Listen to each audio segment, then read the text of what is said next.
Don't use false credentials. So using false credentials is also another way for you guys to lose trust real quick. So what I mean by that is like, don't say you're as seen on ABC if you've never been on ABC, right? So like, let's make sure that we're doing it in an effective way, in an honest way. Let's not steal other people's content. It's great to share, not steal. A classic example is going to be Grant Cardone. You guys love him or hate him. He's done a fantastic job of branding himself and really creating a cult-like community, right? And I say that in a good way, a cult-like community. But when it comes to people, we see those real estate agents who try to look just like him with his branding. They try to do the 10X thing. They try to do all this stuff. They try to walk like him, talk like him. The end of the day, it's not authentic, and you're going to like be showing up as a phony. And that's just a terrible way to create an online presence. Next is being perfect. You guys, we are far from perfect. And I'm sure you guys can see people on your timeline all day long that look perfect, but then you see them in real life and you're like, they're a hot mess. Let's not be the hot messes. Let's just be ourselves. Rule number one, you guys, walk the talk. So when we're going online and creating content, maybe it's either from a social media post or it's an article that we're being featured in by Entrepreneur. Whatever we write in those articles, we've got to be that person. So let me give you an example. For me, I am not an early riser. I have tried so hard. I will wake up barely in time for me to get my kid out to school, but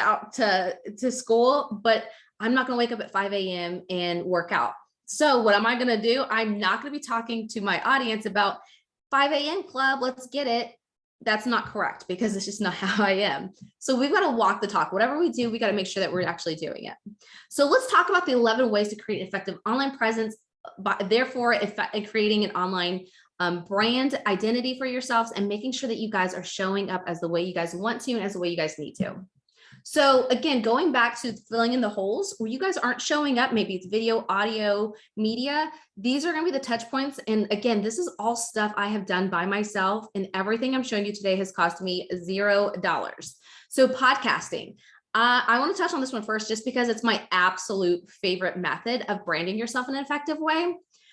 Again, going back to the falsely using credentials, when you guys are on a true podcast of an audio form, you can now say, hey, I'm an iHeartRadio podcaster. I'm featured on Audible. I'm on iTunes. I'm on all these amazing big platforms, and people will start looking at you differently, right? Because not everyone can just hop on the phone and upload to Spotify their episode, right? So being on a podcast or creating a podcast is such an effective way to create an intentional footprint. You can talk about real estate, you can talk about luxury experience, you can talk about all kinds of things. The great thing is it's your show and you get to have control of it.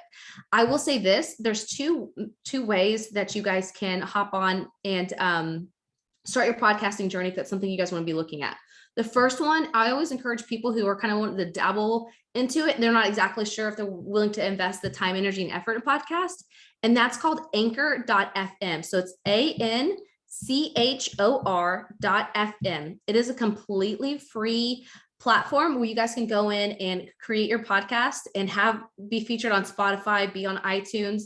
The thing about that one, it doesn't put you on a lot of platforms such as iHeartRadio or Audible. However, it does put you out there enough to where you could start building that authority as a podcaster and just making sure it's something you like. The other one would be Libsyn, and that's libsyn.com. And that's a hosting platform. It's not very expensive. I pay $15 a month. It's well worth it because you also get on those additional platforms such as iHeart and Audible, and there's a lot more there that they offer as well. So the thing about podcasting is you record an episode, and I'm not going to go super deep into this, but with podcasting, you record an episode, you take that audio, you upload it to whether it be anchor.fm or Libsyn, and from there, you just upload it once, and then that one time it'll disperse it across all these platforms. So don't think about you have to go in and upload it every single place like you would like a social media post. It's just like a hub for where it dispenses it everywhere. So just a little FYI on that. Okay, next, another way is going to be to interview influencers. Now, this could be a method of a podcast, which is my preferred way, just because it's easier to get guests on a podcast versus a live. But you guys can also just go Facebook Live and just say, hey, we're doing an interview with so-and-so. I'm sure you guys see a lot of people doing those interviews. And with this, the thing about interviewing influencers is you guys get to collapse time and borrow trust. So I've had the honor and privilege of interviewing people from Brandon T. Adams, who had done Think and Grow Rich. He helped produce that. Jasmine Star, who is like influencer on Instagram.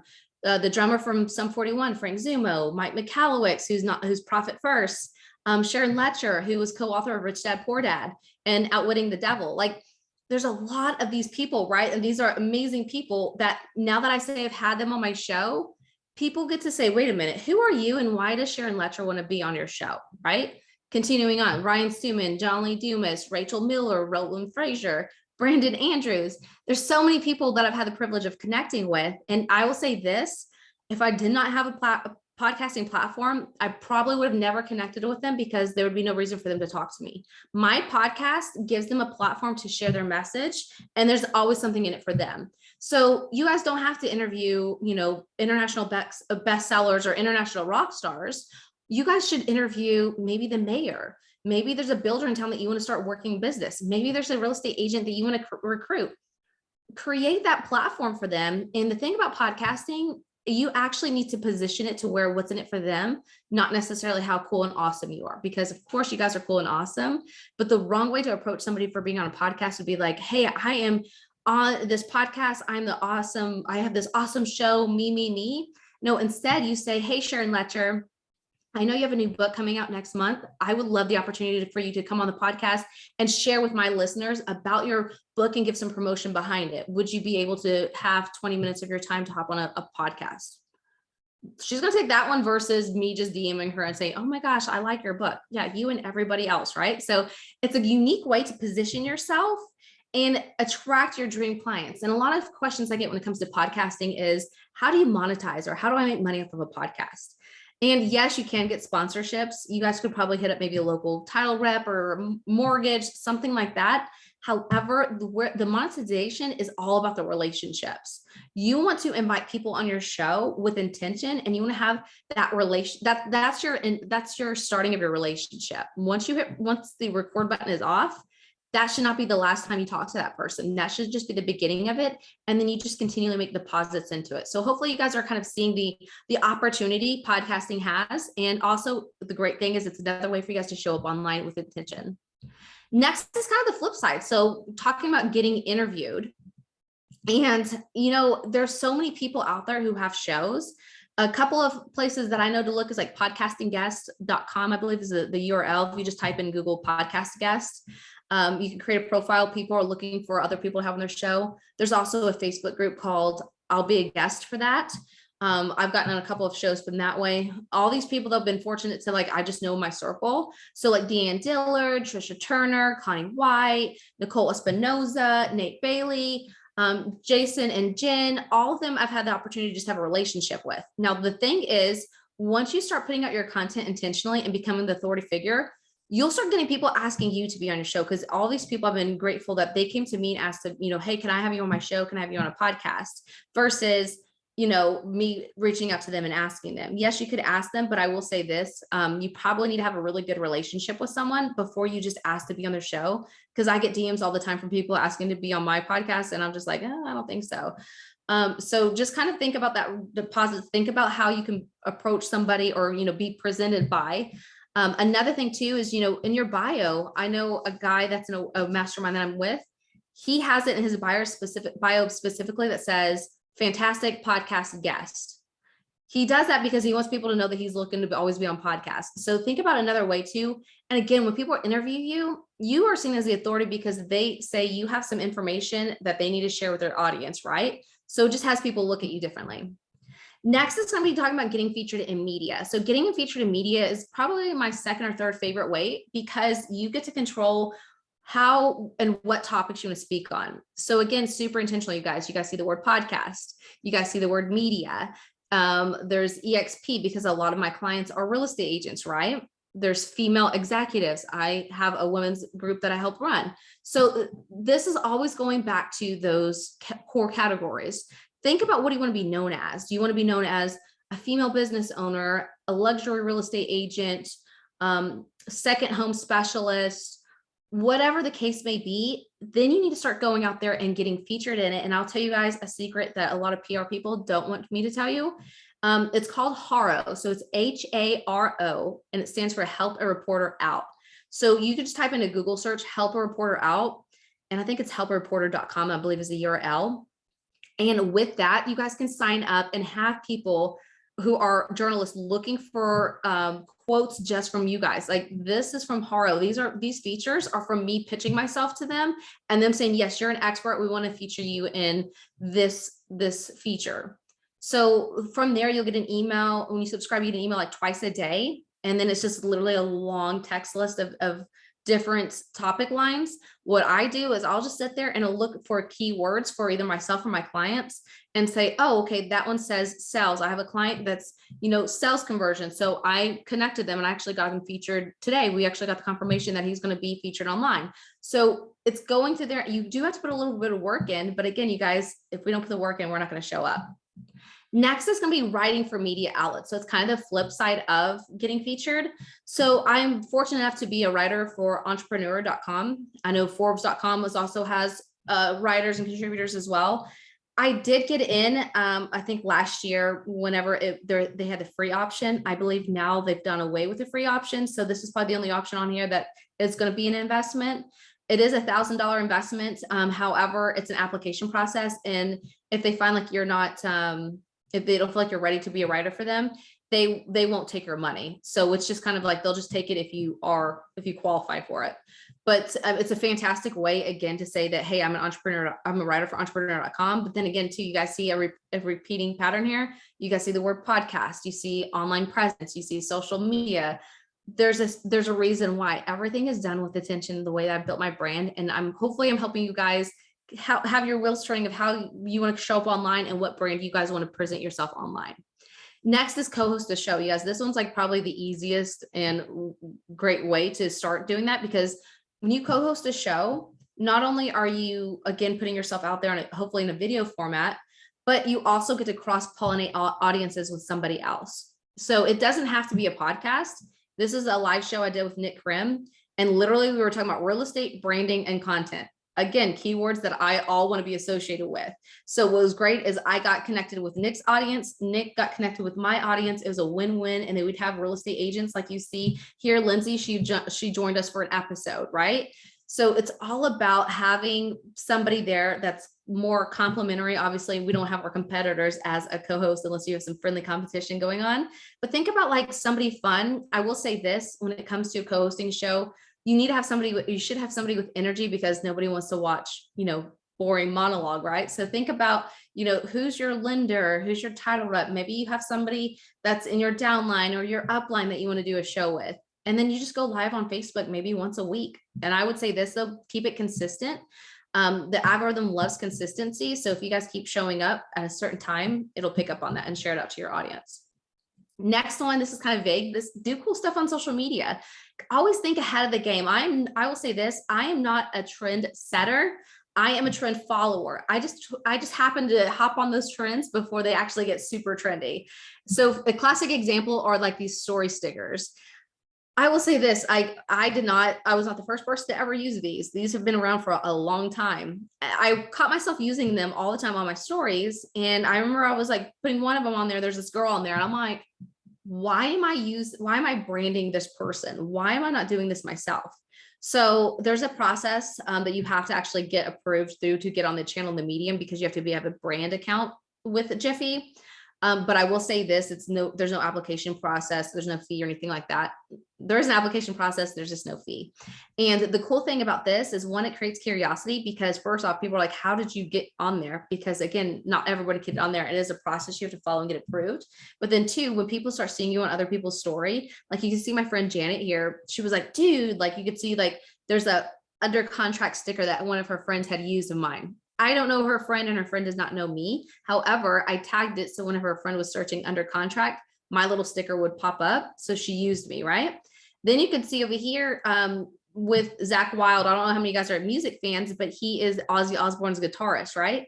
He used me in my story, his story. He does not know who I am. However, the person who found it was somebody had interviewed on a podcast before, was like, oh my gosh, dude, you're on Zach Wild's story.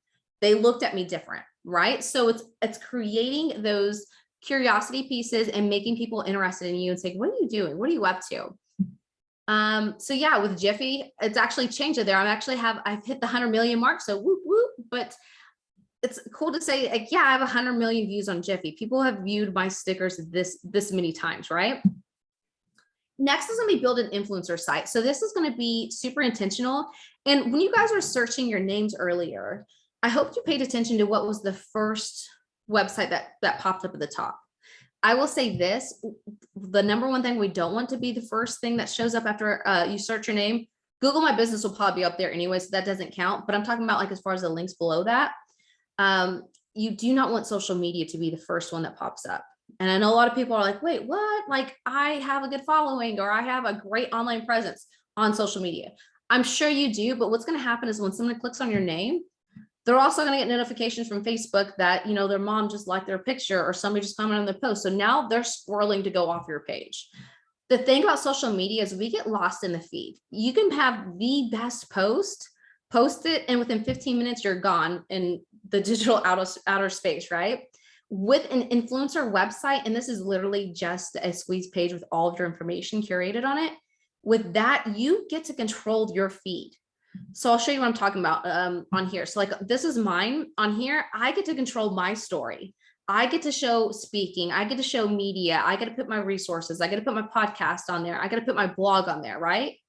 I couldn't do all this on my Facebook profile. I couldn't do all this on my, TikTok or Instagram.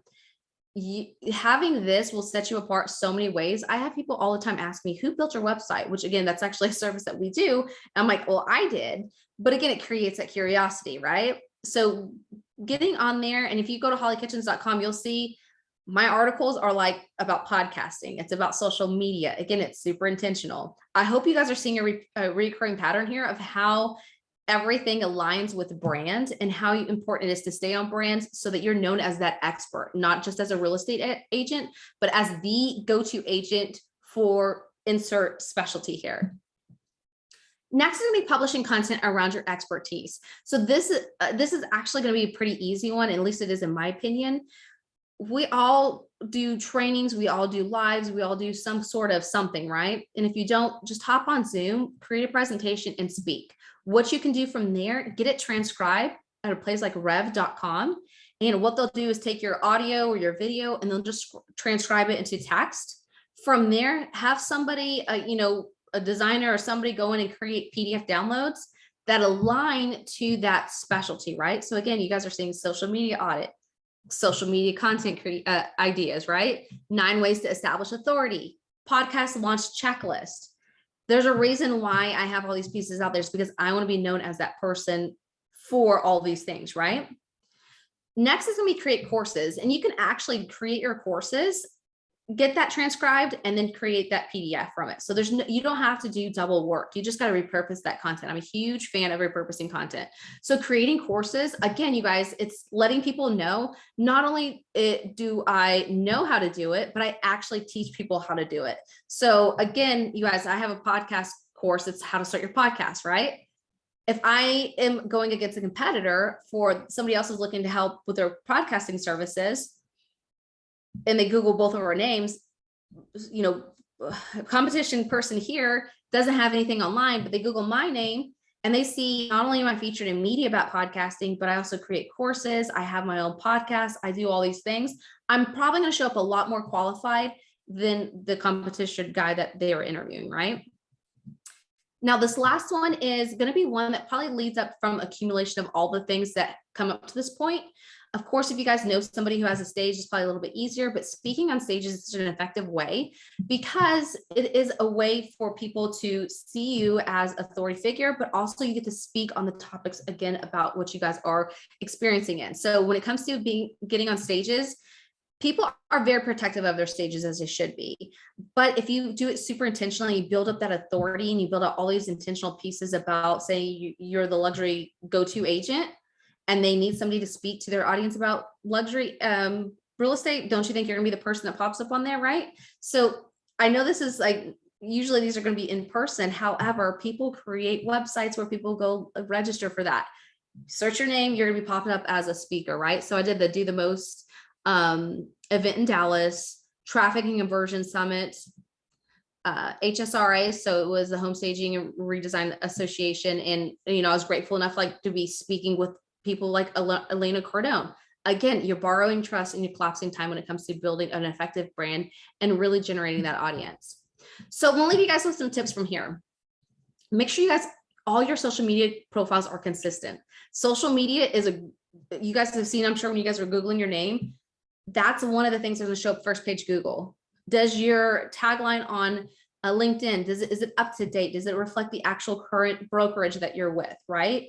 Versus, back in high school, whenever you were, I don't know, doing something else, right? So making sure we keep that fresh and relevant. I will say this, one tip that I always have all my clients go through is making sure that their social media handles are consistent. And this is why. When you guys give an invitation to let's just say you're hosting a party, do you give people multiple addresses to go to? No, you give them one address. When it comes to social media, the goal is to have one address. And I know sometimes it gets sticky if you have a very common name, or if somebody already has your name and they're also a real estate agent. Get creative with it. And again, think about your keywords. So maybe it's Hollie Kitchens branding. If Hollie Kitchens was already taken, maybe it could be Hollie Kitchens branding. Maybe it could be Hollie Kitchens speaker or luxury agent, or OKC, because that's the area I live in. Think about ways you get creative with it, because you want to have it across all platforms. Now, instead of just going through there and changing it and then realizing it's not available on this one, what I would suggest is you take the URL of facebook.com/ and then whatever the username is, put that username in there, check it on all the platforms before you go out and change it. I will say Instagram has been a little bit tighter when it comes to that. So if you change your username, usually they won't let you change it for another 14 days. So make sure that it's available on all platforms before you just go off and start having these random names everywhere, and then you'll be exactly where you were already at. Next is going to be authentic, be you. Constantly give value, guys. Always ask yourself, how am I delivering value to my audience by this post? Or how am I delivering audience by this piece of content that I'm creating? If we really want to utilize social media for monetization in business, we don't need to keep posting pictures of cute cats, unless if you guys are getting money paid off of cute cat pictures. Is it part of your categories and it makes you human? Absolutely. But it does not need to be everything you post. You need to make sure you guys are giving value back to your people. Next is to get clear on why people binge your content and then amplify it. So why do people follow you? Is it because you're funny, or is it because you're very knowledgeable? Is it because you're mysterious and there's some kind of mystery behind you? Whatever it is, take that and roll with it, because people people are following you for a reason. Once you identify that, you're going to keep them hooked. Next is get on as many shows, lives, podcasts, stages, clubhouse rooms, whatever you can. Get on as much as you can, because you never know who you're going to be able to connect with, but also who's going to have the eyes set on you for that. So let's talk about this. You guys saw the very small hometown girl, the very first slide. So how it started and then how it's going. You guys, I remember growing up in low-income housing, me and my sister, we saved our change together to get a mixtape. And it's actually one of the sample tapes that have 3 songs. And this is showing my age, but it was a cassette tape. It was back before you can get on YouTube and find out if you like the music, but we're digging in a cassette bin for the demo tapes. And my sister pulled out a band. It was called Third Eye Blind. We did not know who they were at the time, because they weren't that big. It was literally the first time of their career. And we're like, okay, we'll go for it. We literally played that cassette tape until the ribbon broke. That's how much we listened to that. It was 4 or 5 songs. Fast forward to 2019, because I'm a podcast host, I got to not only watch them as purchasing a ticket, but I got escorted by their manager up to the green room to interview Chris Reed for my podcast. So talk about everything coming full circle, you guys. Don't let whatever is going in between your ears, whatever hesitation is for putting yourself out there, because if I would have listened to that thought in my head, I would have never, ever had the opportunity to not only interview Chris with Third Eye Blind, but also at the end of the interview, he was like, hey, I want you to come to the after show which is like their little party afterwards. And he's like, I want you to talk to our guide because we're about to launch our podcast. So how cool is it not only being able to interview them, but now I'm going to help. I was helping them, give them tips and things like that for creating their own podcast. And then at the end of the night, we ended it going to the little pub nearby the venue and taking a shot as the band member. Cause Chris was like, oh, Hollie needs a shot. She's part of the band. Like, talk about everything coming full circle. Again, you guys don't have to interview international rock stars, but who's your local celebrities that's going to put you in the position of authority and make you stand out from the next real estate agent. I did create this little download for you guys. If you just go to createanonlinepresence.com, you'll be able to snag these slides, but then also too, I have a little PDF, which is creating an online presence. So it kind of takes you through the journey of, going through your avatar, making sure you're putting out the content out there that aligns with them and resonates with them. And you guys, that's it. Let's connect. I love to connect with you guys. It's just at Hollie Kitchens. Again, one address. There's not a multiple ones. This is another example because, if I had Hollie.kitchens on Instagram and then on Facebook, I had at Hollie Kitchens 88, people are like, wait, what? Where do I go? One address to send people. So at Hollie Kitchens, and you can also connect and get resources at holliekitchens.com. So hopefully you guys found that helpful, and I hopefully got your wheels turning on ways that you guys can go in and create an intentional online presence and show up as you guys should be, because at the end of the day, the reality is this: people are showing up more than you that are less qualified to you, but are actually getting your clients because the people don't know you exist. So hopefully you found that helpful. I'm not sure if we have time for Q&A or Mike, how you want to take it from here. So let's give Hollie a. Thank you. Hollie, that was fantastic. I mean, talking about the ABCs to build up how you can build your brand, that was gold. Thank you so much. Yeah. I do appreciate it. We do have some time for some questions, but before we start, I do want to give a shout out to the folks from Home Inspectors who are helping to sponsor this event for us, and they are a terrific home inspector group. So if you guys are looking for a reliable, dependable, first-class home inspector company, please get a hold of the folks at Home Inspectors. They're there for you. We use them all the time, and they have never disappointed us. So if you have questions for Hollie, okay. So the first question is, what's the best length for a podcast? So I'm going to answer that question with a question. For me, it's who's your audience and what is their personality type? So for me personally, on my business podcast, I have entrepreneurs who are busy on the go, but they typically listen to podcasts probably like if they're in the gym or traveling.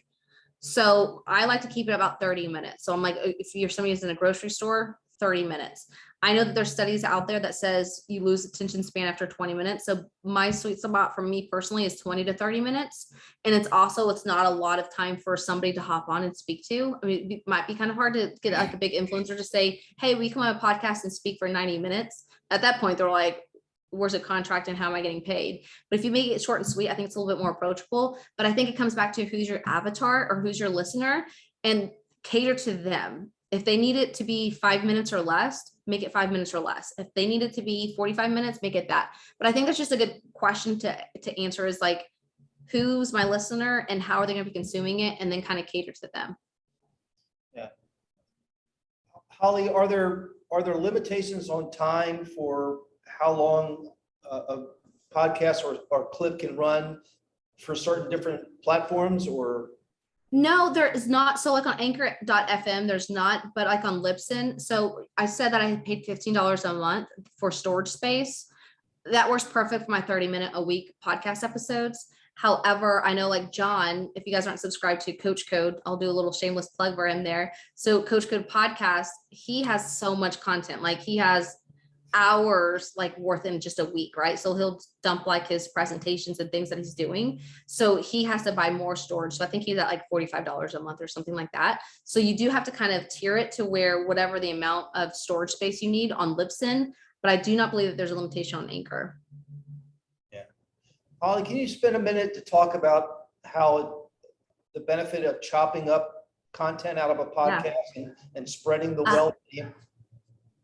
Yeah, 100%. So the thing when it comes to content creation, a lot of people get overwhelmed and they think that they need more content. And they're like, I don't have time in the day. I can barely get my contracts executed. I can barely do this one thing. The thing about podcasting is you can literally take one episode, just one episode a week, so 30 minutes a week. Then you can deconstruct it in so many ways so that you're actually not ever going to run out of content, but then also too, you're still resonating with on being on brand.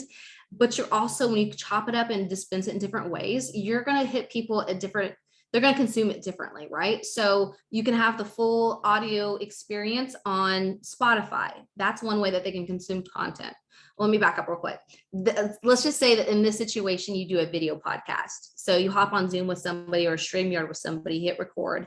Now what? So you take that asset, that video, you upload that video to YouTube. So like that's your long form content for YouTube, right? And I will say this, if you guys are on YouTube and I need to up my YouTube game, I'm not gonna lie, but YouTube, I know so many people who get EXP agents recruited just from a YouTube search. YouTube is where people go to find information and education. So people are, if they're typing in EXP, it's because they want to learn about EXP. So if you guys want to reach people, definitely get on that. So anyways, sorry, that was a little squirrel there, but you upload that long form video into YouTube. Then you take the audio and you upload it to Spotify. So those are just two places right there. But then you can send it to rev.com and get it transcribed. From that transcription, you can create a blog from that. From that blog, you can also turn around and take highlights and quotes. And now you can have a graphic, go on Canva, copy and paste that. Now you have quotes from that episode. It doesn't necessarily, you can note the episode or not, but that's just another piece of content, right? Then you can take it and create and slice and dice it and make it reels and YouTube shorts. And then you can make little snippets too and see that. So that one video can produce at least 15 pieces of content. And there's no need for you guys to have to keep making more and more content. You just got to fully take advantage of the content you guys are currently putting out there. That's really great. I mean, that takes the pressure off, right? Because everyone. Yeah, 100%. Yeah. So Hollie, let me ask you, so that in and of itself sounds like a full-time job right there. Yeah. So for those of us that are out selling real estate full-time, how do you suggest you get started with something like that? Because, you know, there's, you just talked about, you know, a lot of video editing and a lot of probably, you know. Yeah, it is. Yeah, it's heavy. Just because I do it myself. So it is a lot of lifting, especially if you're not creative. I would say one of two things. You can find somebody, outsource it, or bring it in-house and do it. That's exactly what I do at my company, is actually take that and repurpose it for people who are too busy to do it themselves. So if you're not in a position to do it yourself, I would either find somebody else to do it for you. You can even try Fiverr. I know you got to kiss a couple of frogs to find a prince usually on that platform. Or also to just bring it in-house and have an assistant, you know, have a social media manager to come in and help it all. I know I will say this, you won't see it overnight. You'll probably get frustrated, like, why am I doing this? Or why is this, you know, I'm hemorrhaging money from it. However, it is something that takes overnight. That takes time. So think about going to the gym. You can't go to the gym and walk out with a six-pack. You got to keep going and keep going, keep going. Same thing with social media. Keep showing up, keep showing up, keep showing up. So I think that that's just the key, but I would definitely find somebody, outsource it, or bring it in-house to do. Anybody else have any questions? Hollie, this is Claudia. Hi. I was seeing that you say be authentic, right? So when you do more than a podcast, we're talking about regular videos, or when you put something on social media, any platform. So how can you have to be always professional and put everything about the business, or being authentic means, bringing over some of the things that you spend in a daily basis, so your audience can see that you're real, that you're there, and you can be approachable because you're like them as well. 100%. Yeah, it's definitely. So for me, the definition of a personal brand is a combination of two things. One's going to be professional skills, which is what you had mentioned. So putting everything out there. But the other part of a personal brand is going to be what makes you unique as an individual. So there is, you can't just keep putting out like just sold, just sold, just sold. People are going to be like, okay, like the only people that's going to like that is the people you just sold their house or your mom, right? So for me, it's going through there. And I like to say like almost an 80-20, and everything I post is with intention, but also too, like, you know, I'll post, it depends on like the platform and the audience. I will post other stuff too as well. So like people know that, like, I don't know, I'm just trying to think of something random. I just ate a curb and my rims just got really messed up. Sad day, right? Like a lot of people can resonate with that. I don't know why. Watch, I guess I do know why, it's human nature, but people tend to see like, you know, drama and stuff like that. Not that you have to be dramatic, but definitely post those moments out there to let people know that you're human. And I think people just kind of eat that up because they're like, okay, I'm not alone, because they're also struggling as well in whatever that they're doing. So absolutely post, you know, whatever you feel comfortable to. I guess I should say that too. Post your family if you wanted to, if you want to have animals, if you're a foodie, whatever makes you, post that and just mesh it along within your business so that it's very cohesive between the two. Thank you. I think what you said, Holly, one time was the worst video is the one you don't do. That's exactly right. Like I'll post something and I'm like, I look awful. And then like, everyone's like loving it. I'm like, I'm so glad you guys love my bad looking picture. Appreciate that. Or like, if I'm like, oh, everything's on point, I post it and people are like, this fake girl, get out of here. So yeah, people eat up whenever you think it's not your best piece of content. It's usually your best piece that performs. So I think one of the biggest takeaways for everybody on tonight, online or here in person, is how many times did Holly say, this didn't cost anything, this didn't cost anything? It was personal sweat equity, and it was intention, and it was a plan, and it was a long-term plan. Remember, Holly said it was 6 years. 6 years is a long time, right? And so, and I will tell you personally, I know many people who are coaching our clients with Holly, that their business is absolutely blown up because of the way that she's helped them focus on their brand and build their brand. So keep in mind what she gave you, and also keep in mind her contact information. And Holly, we can't thank you enough for giving all this unselfish time to us. We learned so much, and we're so grateful for what you do for us. Oh my gosh, absolutely. I hope I helped somebody in some capacity. If you guys have any questions, slide in my DM at Hollie Kitchens on Instagram and Facebook.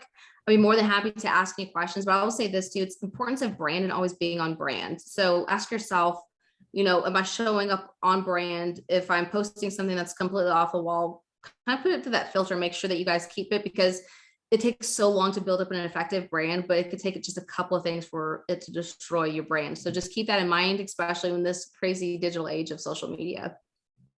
Well, thanks again, Holly. Have a great evening, and we really appreciate it. Thanks, Holly. Yeah, thanks everyone.